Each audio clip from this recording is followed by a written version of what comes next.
신명기 17장 1절에서 7절 말씀.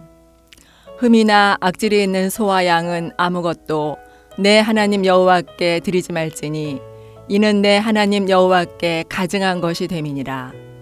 내 하나님 여호와께서 내게 주시는 어느 성중에서든지 너희 가운데 어떤 남자나 여자가 내 하나님 여호와의 목전에 악을 행하여 그 언약을 어기고 가서 다른 신들을 섬겨 그것에게 절하며 내가 명령하지 아니한 이럴 성신에게 절한다 하자.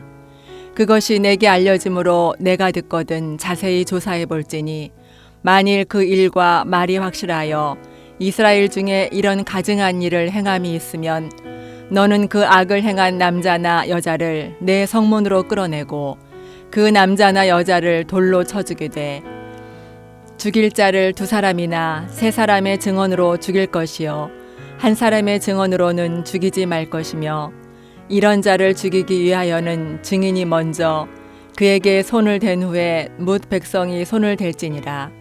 너는 이와 같이 하여 너희 중에서 악을 제할지니라. 신명기서에 좋은 이야기가 좀 가득 나왔으면 좋겠는데 계속해서 하나님께서 아주 까다롭게 이런 요구 저런 요구를 하시는 것 같고 또 아주 무서운 말씀을 계속 하시는 이런 내용들이 이어지고 있습니다. 보면 죽이라, 오늘 본문에도 뒤에도 또 꼭 죽이라, 죽일 것이며 사랑의 하나님을 우리는 알고 있는데 왜 이러시나? 정말 하나님을 알다가도 모르겠다는 생각이 많이 들어요. 여러분, 우리가 사람을 오해하는 경우들이 종종 있지 않습니까? 여러분들은 왜 다른 사람을 내가 오해한다고 생각을 하세요? 저도 여러 번 오해를 하고 이 오해라는 함정을 우리가 면할 수는 없을 것 같아요. 근데 왜 내가 사람을 오해를 할까 생각을 해보면 원인이 딱 한 가지인 것 같아요. 그 사람의 처지 입장을 정확하게 이해를 못하는 거예요. 그래서 오해가 생깁니다. 예를 들어서 남편과 아내가 얼마나 가까운 사이예요. 근데 남편이 밖에서 들어왔어요. 그럼 아내는 하루 종일 이 남자를 기다리다가 좀 뭔가 이야기하고 싶고 대화를 하고 싶잖아요. 근데 남편이 이상하게 대화를 자꾸 회피하는 것처럼 느껴졌어요. 그냥 느낌이. 그 왜 그랬을까? 나중에 알고 보니까 이제 아내는 기분이 안 좋지요. 근데 아내가 싫어서 그런 게 아니고 이 사람이 바깥에서 그냥 피곤한 거예요. 회사 일에 어려움이 있었던 거예요. 아내가 싫은 게 아니고 싫을 리가 있습니까? 그런데 좀 쉬고 싶은 거예요. 조금만 쉬도록 내버려 두면 다시 돌아와요. 근데 오해를 하는 경우가 많죠. 여러분, 어떤 사람이 인사를 잘 안 해요. 나는 인사를 기대를 했는데 그 사람이 인사를 안 할 때에 기분이 안 좋지요. 그러면 우리는 어떤 생각이 저 사람이 교만하거나 아니면 거만하거나. 근데 나중에 알고 보니까 이 사람이 교만하거나 거만하거나 이런 게 아니고 사람이 소심해요. 사람에 대한 일종의 두려움이 있어요. 안으로 이렇게 자꾸 이렇게 움츠려 드는 이런 성격의 사람이에요. 여러분, 우리가 영적 시험에 이렇게 빠지는 이유도 따지고 보면 이것 아닐까 싶어요. 하나님을 정확하게, 그 입장을 정확하게 알지를 못해요. 하나님을 오해하는 거예요. 우리가 이제 이게 가장 큰 1차적인 원인인 것 같습니다. 넘어지는 하나님의 관심사, 우리의 관심사가 전적으로 다르다. 그러니까 하나님께 중요한 것이 우리에게는 중요하지 않아요. 솔직히 말씀을 드리면 우리에게 중요한 것이 하나님께는 또 중요하지가 않아요. 그래서 자꾸 이렇게 하나님과 우리 사이에 코드가 안 맞아요. 주파수가 틀리다고 그럴까요? 그래서 하나님을 자꾸 오해하게 되고 넘어지는 경우가 많다. 지금 모세와 이스라엘 백성들은 큰 변화를 목전에 두고 있지요.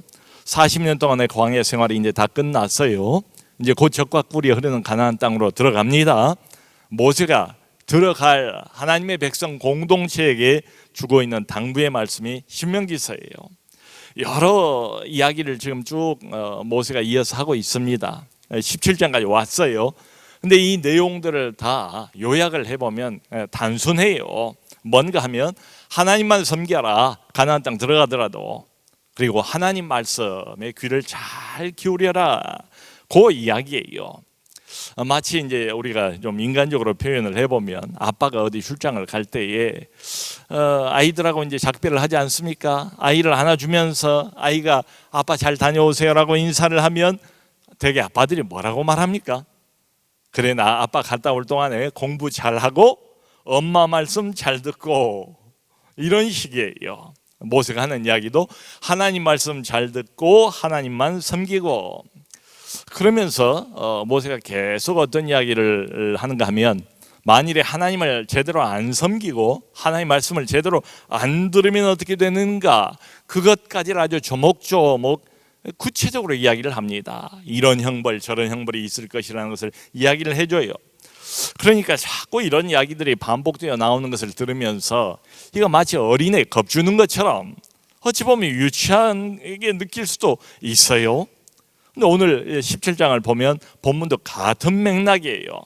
같은 맥락에서 1절에 이렇게 말합니다. 여호와 너희 하나님을 소홀히 여기지 말라.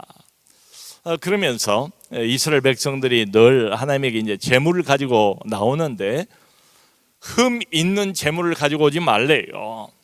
흠 있는 재물, 그러니까 소나 양이나 하나님께 늘 재물을 드리게 돼 있는데, 거기에 무슨 흠집이 있거나 뭐 악질이나 뭐 종기나 이런 것이 있는 불완전한 이런 재물은 가지고 오지 말라. 하나님을 하나님답게 대접하라. 소홀히 하나님을 여기지 말라, 이런 이야기입니다. 여러분, 재물이라는 것이 그냥 재물이겠어요? 마음이 담겨있는 마음의 표현이지요. 그러니까 이 사람이 어떤 재물을, 어떤 종류의 재물을 가지고 왔는가를 하나님께서 유심히 보신다는 거예요. 마음의 표현이니까. 이사야서 1장도 보면 하나님께서 이사야 선지자를 통해서 하나님의 백성들에게 그렇게 선포하지 않습니까? 다그치지 않습니까? 더 이상 재물을 가지고 오지 마라. 나는 너희들의 재물에 질렸다. 마음도 없는 재물, 형식적인 재물, 마음은 딴 데가 있는 것을 다 하나님께서 내다보시고 더 이상 가져오지 말라, 이런 말씀을 하신다 이 말이죠. 여러분, 이런 관점에서 이렇게 쭉 살펴보면 이런 생각이 들어요. 이를테면 이제 비유를 해보면 배우자가 나하고 가장 이 세상에서 가깝고 또 가까운 사이 아니겠습니까? 그야말로 살가운 사이예요. 근데 이 남자가, 이 남편이 진심으로 나를 사랑해요. 나만을 사랑해요. 그리고 내게 필요한 모든 것, 사랑뿐만이 아니라 먹을 거, 마실 거, 입을 거, 필요한 모든 것을 이 남편이 나에게 제공을 해준다고 한번 가정을 해봅시다. 그런데 이 남편에게 한 가지 소원이 있어요. 한 가지 요구가 있어요. 그게 뭔가 하면 자기만 사랑해달래요. 나도 당신만 사랑하고 당신에게 필요한 모든 것, 세상의 모든 것을, 내가 필요한 모든 것을 다 제공을 해줄 테니까 오직 한 가지, 내 소원은 당신도 나만을 사랑해 주기를 바란다. 여러분, 이게 무리한 요구입니까? 그렇게 안 들리잖아요. 당연한 요구 아니겠어요? 하나님과 우리와의 관계도 말하자면 이런 거예요. 성경은 종종 살아계신 하나님과 인간인 우리와의 관계를 저희가 이해가 잘 안 될 수도 있습니다만 종종 결혼 관계로 묘사를 해요. 우리를 신부라고 성경에도 말하지 않습니까? 하나님은 우리의 남편과 같은 존재라고 말하지 않습니까? 우리를 사랑하는 존재고 나만 아는 존재고 내게 필요한 모든 것을 다 준비해 주시고 제공해 주시고 그때그때마다 채워주시는 이런 하나님을 우리와 결혼 관계로 묘사를 많이 합니다.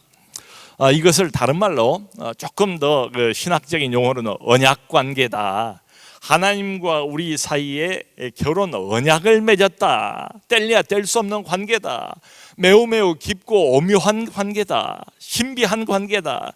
이 남편과 아내 사이의 관계가 결혼 관계, 법적인 관계이면서도 매우 신비로운 데가 있지 않습니까? 오묘하고 또 남들은 알 수 없는 깊고 깊은 관계가 있지 않습니까? 하나님과 우리와의 관계가 그것과 마찬가지다 이 말이에요. 그러면서 여기 3절을 보니까 그러므로 다른 신들에게 절하면 안 된다. 1월 성신, 그때 고대 근동지방에서는 이제 눈에 보이는 이런 뭐 해와 달과 별과 이런 것들이 뭐 신비한 데가 있지 않습니까? 뭔가 힘을 발휘한다고 믿었단 말이에요. 그러니까 여기 절을 하는 게 이상한 일이 아니에요. 흔한 일이었어요. 근데 하나님의 백성들은 그러면 안 된대요. 다른 신도 안 되고 그 신이 어떤 이름의 신이든지 바알이든지 아세라든지 가나안 백성들이 섬기고 있는 그런 신은 안 되고, 그리고 1월 성신 이것도 안 되고 절하지 말라. 근데 거기서 그치는 게 아니고 이제 이 다음이 문제예요.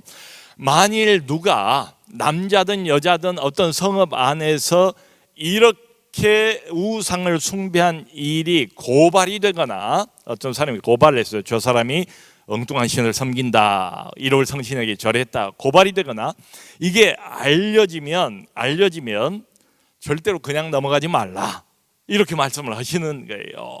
여기 보면 4절에 뭐라고 말하는가 하면 그것을, 이 사건을 자세하게 조사를 하래요. 자세하게 조사를 하는 이유는 뭘까요? 사실관계를 확인하기 위해서죠.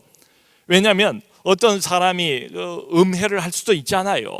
사실 그러지 않았는데도 불구하고 이 사람을 말하자면 미워하다가 이 사람에게 해코지를 하기 위해서 그냥 말을 만들어서 고발을 해버릴 수도 있지 않겠습니까? 그러니까 사실관계를 제대로 확인하기 위해서 자세하게 조사를 하라는 것을 먼저 말씀을 해요.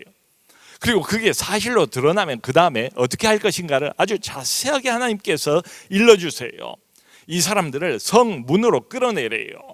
여러분, 당시에 성문이라는 것은 말하자면 가장 공개적인 장소가 성문이었습니다. 그 성문 앞에서 종종 재판이 열렸거든요.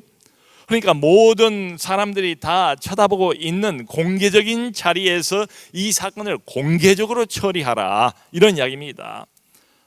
우상 숭배하는 이런 일들이 알려졌다면 절대로 쉬쉬 덮고 넘어가지 말라, 이런 말이에요. 너의 그 개인적인 판단으로 개인적으로 사적으로 대강 처리하지 말라, 이런 이야기입니다. 공개적으로 그것을 드러내고 그리고 공개적으로 처형하라고 말씀을 하세요. 처형하는 방법까지도 다 말씀을 해주세요. 얼마나 이렇게 하나님께서 불필요할 정도로 자세하게 구체적으로 말씀을 해주신지 모르겠어요. 이 레위기에도 나와 있는 말씀인데요, 방법은 뭔가 하면 돌로 쳐서 처형하라, 죽이라. 근데 또 처형하는 순서까지도 말씀을 하세요. 7절에 보니까 증인, 이 사람을 고발한 증인, 그것을 목격한, 현장을 목격한 이 증인이 모종의 책임감을 가지고 먼저 돌로 그 사람을 치고, 그 다음에는 이제 그 다음이 중요합니다. 뭇 백성들도 다 거기에 참여를 하래요. 여기 뭇이라는 말이 있지 않습니까? 이 뭇이라는 말이 이제 히브리어로 콜이라는 말인데 이게 모든이라는 뜻이에요. 그러니까 한두 사람 모여가지고 그냥 이 사건을 대강 마무리하고 넘어가지 말고 공개적으로 가장 공적인 장소로 그 범인을 끌어내고 증인이 먼저 돌을 던진 다음에는 그 성읍 안에 모든 거주민들이 다 참여해라 라고까지 말씀을 하세요. 이거 정말 사람을 살려야 되는데 이 사람을 죽이는 이 일에 모든 성읍 거주민들이 다 달라붙는 이게 좀 얼마나 잔혹한가, 우리는 이렇게 생각이 되지 않습니까? 이렇게까지 할 필요가 뭐가 있는가라는 생각이 들어요. 자칫잘못하면 우리 입장에서 하나님을 쳐다보면 오해하기 십상이죠. 시험에 빠지기 십상이죠. 아니 그 사랑의 하나님이, 관대하신 하나님이 이건 또 뭔가 잘 이해가 안 가요. 하나님의 그림이 혼란스러워요. 잘 맞지를 않아요. 자, 여러분, 그래서 성경이 정작 말하고 싶어하는 하나님의 입장이 뭔가를 우리가 먼저 이해해야 할 필요가 있습니다. 하나님의 입장, 하나님의 마음. 하나님이 도대체 왜 이러실까? 하나님이 인간을 모르시겠어요? 우리의 형편, 우리의 처지, 이걸 모르셔서 이러는 것일까요? 하나님이 너무 잘 아시기 때문에 지금 이렇게까지 말씀하시는 것 아니겠습니까? 하나님이 너무 잘 아세요. 뭘 잘 아시겠어요? 하나님을 향한 우리의 믿음과 신앙이 얼마나 약한지, 그게 얼마나 쉽게 무너져 버리는지, 그게 얼마나 쉽게 변질될 가능성을 항상 안고 있는지를 하나님이 너무너무 잘 아세요. 그래서 이렇게까지 나오시는 거예요. 우리가 볼 때는 저거 너무 잔인한 것 아닌가, 하나님이 어쩜 저럴 수가 있나, 이런 불평까지를 감수하고서라도 하나님께서 어떤 문제는 그냥 넘어가지 마라, 공개적으로 취급을 해라, 그리고 이렇게까지 자상하게 아주 악의 뿌리를 잘라내는 것처럼 말씀을 하세요.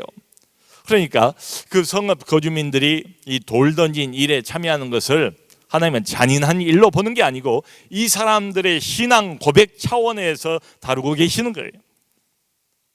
한마디로 공동체의 신앙의 순수성, 그것을 보존하기 위해서입니다. 이게 얼마나 쉽게 변질될 수 있는지를 하나님이 잘 아시기 때문에 그래요. 마치 누룩과 같아요. 누룩은 금방 퍼지지 않습니까? 퍼지면 걷잡을 수 없이 아무도 못 말려요. 이 죄악을 조금만 내버려 두면 그게 금방 너무 빨리 온 공동체에 퍼져서 하나님의 신앙이 변질되어 버리고 결국은 하나님을 떠나게 될 것을 하나님이 불을 보듯 빤히 알고 계셨기 때문에 이렇게까지 조치를 취하신 거지요. 여러분 생각해 보세요. 어떤 사람이 그래가지고 걸려가지고 성문 한가운데 공개적으로 여기 나왔어요. 돌을 던져야 돼요. 근데 이 사람이 내가 모르는 사람이 아니에요. 같은 성읍 안에 거주하니까 내 이웃일 수 있어요. 내 알던 사람일 수도 있어요. 내 친구일 수도 있어요. 차마 돌을 던지기가 어렵지 않겠습니까? 근데 여기 7절을 보면 이렇게 하래요. 꼭. 그래서 너희 중에서 악을 제거하래요. 완전히. 여러분 이게 지금 처음 나온 이야기가 아니에요.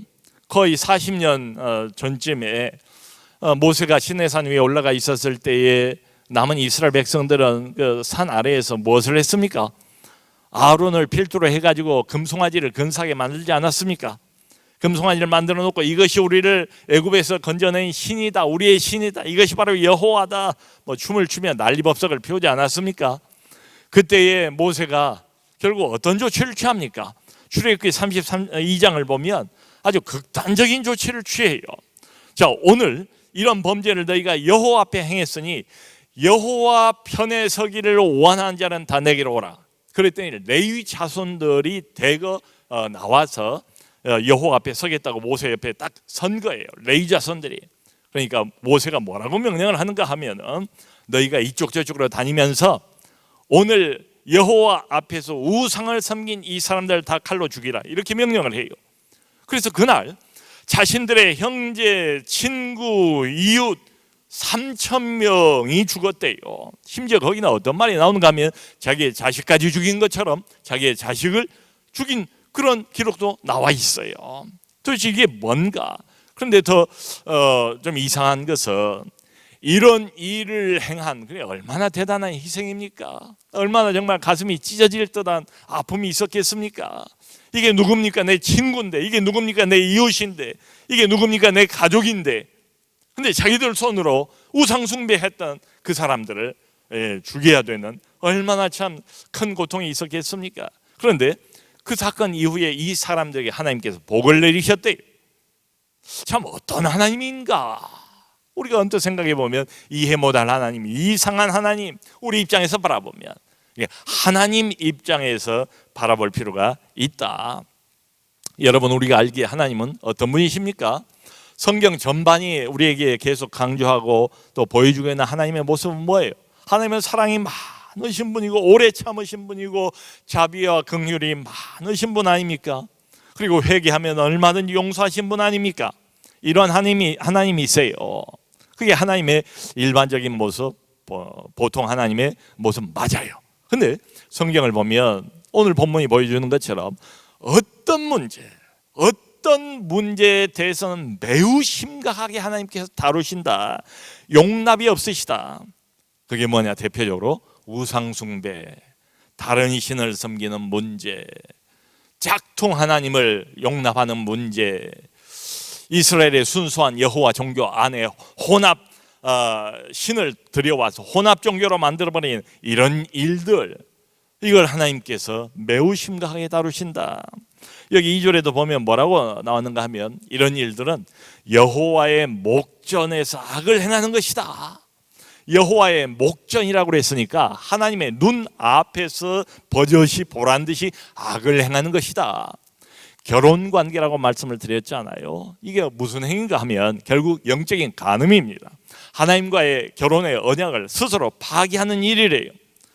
여러분, 예를 들어서 어떤 사람이 바람을 피운다고 한번 가정을 해봅시다. 근데 이 사람이 이런 변명을 하는 거예요. 버젓이 눈 하나 깜짝 안 하고 뻔뻔스럽게도 자기 부인 앞에서 여보 그러니까 내가 뭐 조금 이렇게 이탈을 했지만은 여전히 나는 당신을 사랑해. 당신이 내 본처야. 라고 말한다면 어떤 여자가 거기에 고개를 끄덕이면서 이 사람을 받아주겠습니까? 마치 그런 것처럼 이스라엘 백성들이 이렇게 변명을 한다고 생각을 해보세요. 하나님 너무 흥분하지 마세요. 하나님을 안 섬기는 게 아니라니까요.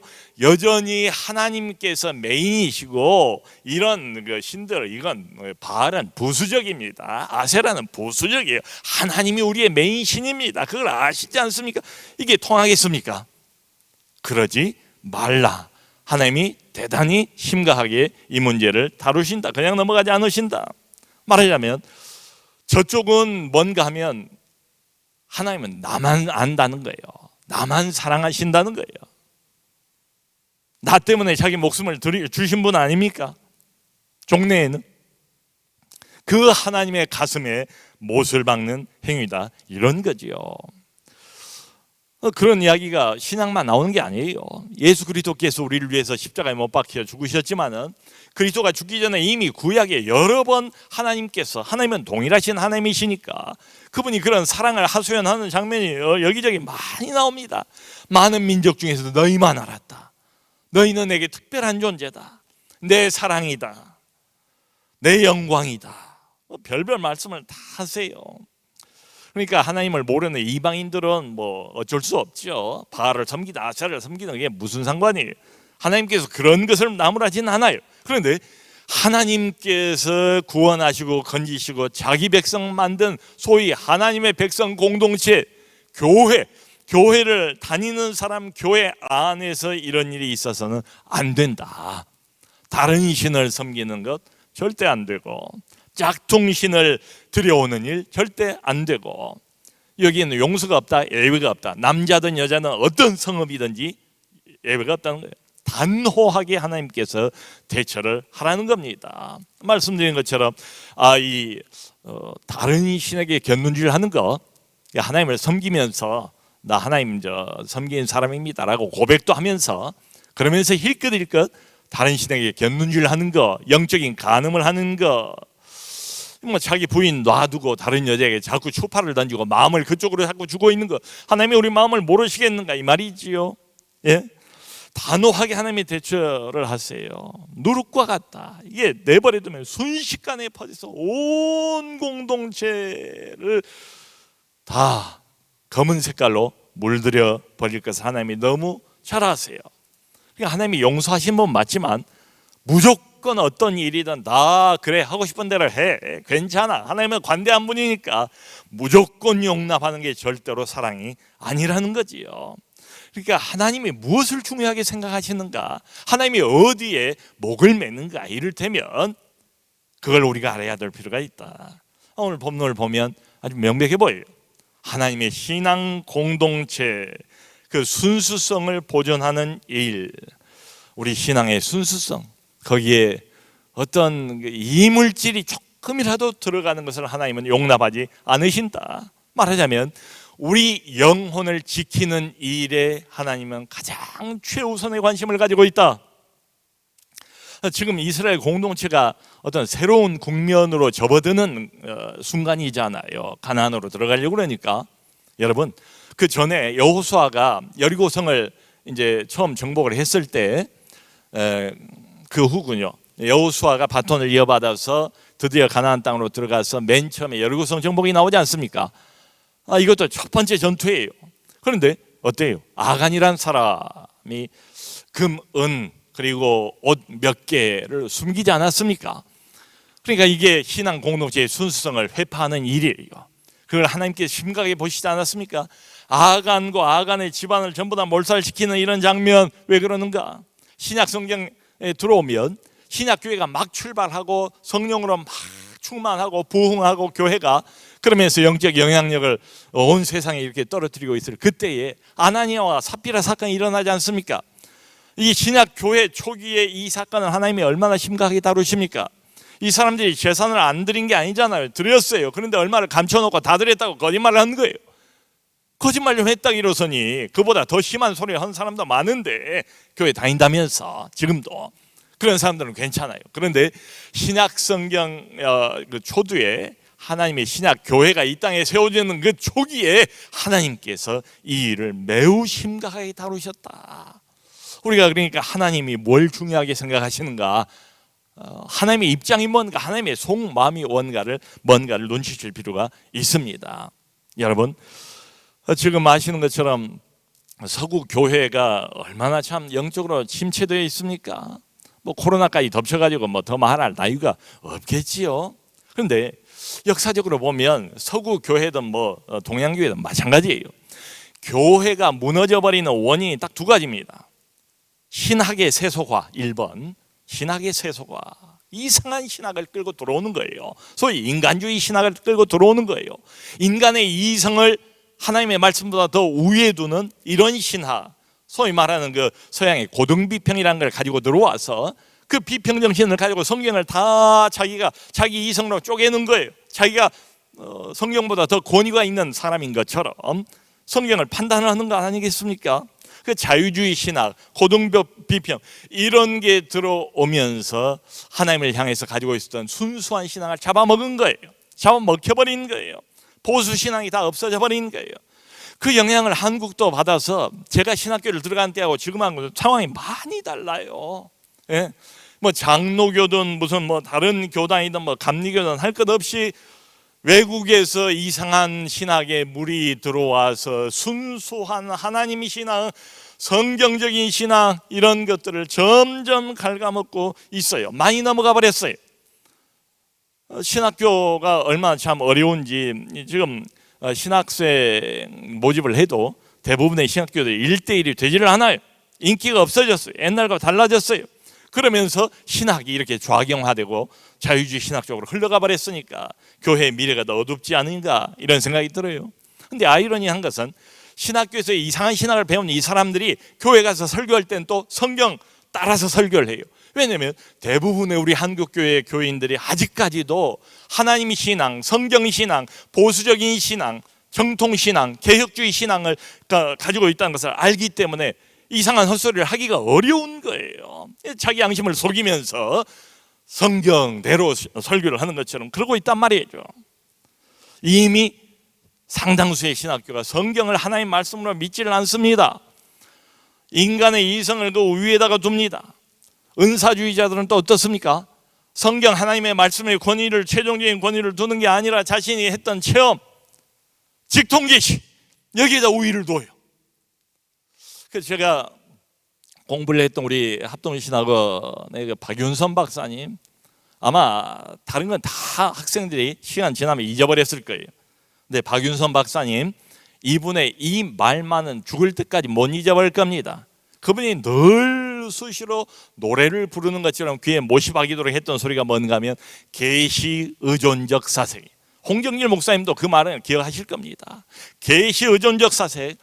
우리가 무엇을 생각하고 무엇을 사고하고 어떤 사상을 만들고 어떤 신학을 만든다 할지라도 항상 어디에 의존을 해야 되는가 하면 바로 하나님의 말씀인 성경 말씀 66권 성경 여기에 바탕을 두고 그 위에 신학을 세우고 어떤 사상을 세워도 세워야 된다. 그러면서 항상 우리에게 강조했던 게 계시 의존적 사세, 계시 의존적 사세. 인간은 이성이라고 해도 타락한 이성이에요. 의지가 있다고 해도 타락해버린 의지예요. 조금만 내버려두면. 그러니까 오죽하면 하나님께서 이런 조치를 할까요? 쉽게 하나님을 떠나버리고 하나님 아닌 딴 신을 섬기게 돼 있다는 걸 하나님이 너무나 잘 아세요. 여러분, 그 기독교 이름을 빙자한 이단치고 성경 들먹이지 않는 이단이 있습니까? 그런데 성경을 균형 있게 보지를 못해요. 성경의 일부분만을 따내요. 그걸 과대 포장해요.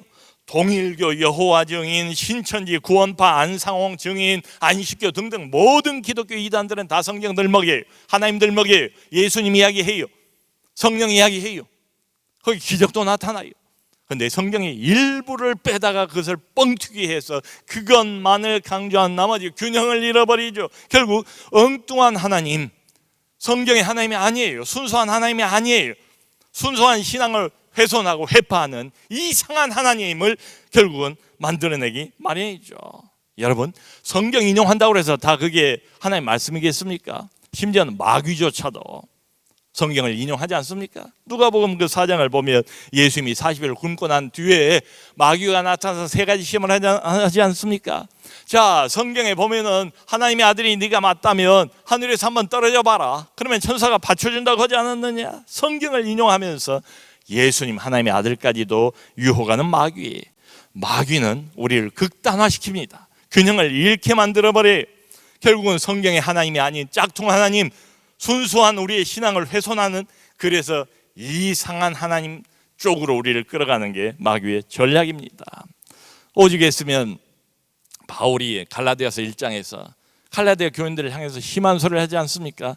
내가 여러분들에게 전한 복음에 거짓 교사들이 들어와서 다른 복음을 전한다면 저주를 받을지어다. 아니, 하늘에서 내려온 천사라 할지라도 다른 복음을 전하면, 가짜 복음을 전하면, 짝퉁 복음을 전하면, 엉뚱한 하나님을 이물질 그 안에다 집어넣어가지고 소개하면 저주를 받을지어다. 그러니까 그때 당시부터도 이미 구약도 마찬가지고 신약도 마찬가지고 순수한 하나님 신앙, 순수한 성경과 말씀 신앙에다 이물질을 살짝 집어넣는다. 많이 집어넣으면 표가 나니까 예수 그리스도 좋다. 그런데 거기다 행위를 더해야 된다. 그래야 구원이 완전히 되지 않겠는가? 이게 율법주의에 이미 익숙해 있는 유대인들에게는 이게 어필을 하지요. 할례는 적어도 받는 게 더 낫지 않겠나? 이런 이야기. 요즘 어떤 사람들은 그런 이야기를 합니다. 예수 그리스도 좋다. 그렇지만 도덕적인 행위가 필요하다. 빛과 소금으로서의 행위가 필요하다. 행위를 자꾸 강조를 해요. 의지를 자꾸 강조를 해요. 여러분, 행위가 필요하고 하나님의 백성답게 우리가 열매를 우리의 삶 속에서 일구어 내야지요. 하지만 그것은 모두 다 구원의 열매일 뿐이지 구원의 조건이 아니에요. 마치 그것을 어떤 행위를 하고 어떤 그 결단을 하고 어떤 선행을 하고 이런 것들이 구원의 조건이나 되는 것처럼 그렇게 교묘하게 포장을 해서 전달을 하는 이런 경우도 있다. 들어보면 그럴듯해요. 성경은 뭘 말합니까? 오직 예수예요. 오직 예수. 거두절미하고 예수 외에 다른 거 필요 없어요. 우리의 행위 때문에 구원받는 게 아니에요. 나의 착함이나 선함 때문에, 나의 도덕적인 어떤 결단 때문에, 나의 의지적인 실천 때문에 구원받는 게 아니다. 오직 예수. 예수로 충분해. 그게 전부예요. 이게 바울이 말하고 성경이 말하고 있는 복음입니다. 사랑하는 성도 여러분, 하나님께서 왜 이렇게 심한 처벌을 가하시는가? 우리 하나님의 심정을 들여다볼 필요가 있다. 우리 영혼을 위해서 우리를 너무너무 사랑하시기 때문에 인간이 얼마나 연약하고 유혹이 얼마나 많고 엉뚱한 시험거리들과 마귀가 호시탐탐 우리를 노리고 교회를 노리고 있다는 것을 하나님이 너무나 잘 알고 계시기 때문에 이런 일이 있거든 공개적으로 처리하라. 그리고 용납하지 말라. 하나님의 공동체 신앙의 순수성을 지키고자 하시는 하나님의 열심으로 우리가 이해해야 되지 않겠습니까? 사랑하는 성도 여러분, 지금처럼 오직 순수한 복음만 믿고 따라가시기를 바라고 하나님의 말씀만 순수하게 붙드시기를 바라고 오직 성경의 하나님만 잘 분별해서 섬기는 우리 모두가 될 수 있기를 주님의 이름으로 축원합니다.